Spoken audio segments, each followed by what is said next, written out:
આજે જ્યારે માનનીય ઉપમુખ્યમંત્રી હર્ષભાઈ સંઘવીએ જે કાયદામાં સુધારો કરવાની વાત કરી છે એ મને તો ગળે જ બેસતી નથી. કારણ કે એમને એવું કહ્યું છે કે દીકરા દીકરીના લગ્નની જાણ માતા પિતાને વોટ્સઅપ કે સોશિયલ મીડિયાના માધ્યમથી કરવામાં આવશે અને 30 દિવસની અંદર કંઈ પણ વાંધા અરજી હશે તો એના માટે તમે વધુ અરજી રજૂ કરી શકશો. વાંધા અરજી રજૂ કરવાની વાત કરો છો તો તમે દીકરીના લગ્ન તો તમે કહ્યું કે ચલો તલાટીના ભાઈથી લઈને મામલતદાર કે કલેક્ટરને સોંપવામાં આવશે અને તમારે 30 દિવસમાં મેરેજ રજીસ્ટર કરવામાં આવશે.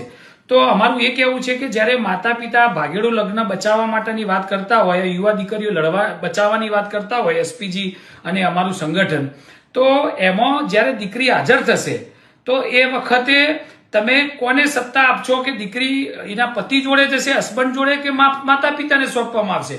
જો એના હસબન્ડ જોડે જવાની વાત હોય તો 30 દિવસ તમે રાખો કે 60 દિવસ રાખો, એમાં કોઈ ફેરફાર થાય નહીં, ભાગેડું લગ્ન અટકવાના નથી. પણ જો માતા પિતાને સોંપવામાં આવે એવો કાયદો સ્પષ્ટતા કરવામાં આવે તો માતા પિતા 30 દિવસની અંદર સામેના જે યુવક છે, જે દીકરો છે, એની તમામ માહિતી અને બધું સમજાવીને દીકરીને સમજાવે અને એમાં જો યોગ્ય હોય તો તમે 30 દિવસમાં લગ્ન જે નિયમ લાવો છો એ યોગ્ય છે. પણ હજી સ્પષ્ટતા નથી કરતા.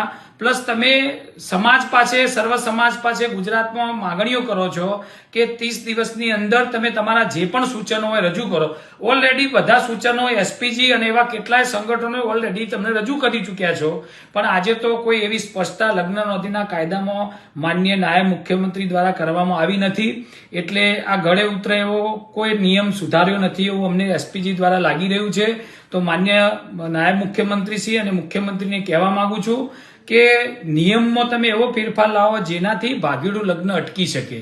આ નિયમથી મને નથી લાગતું કે ભાગેડું લગ્ન અટકવાના છે.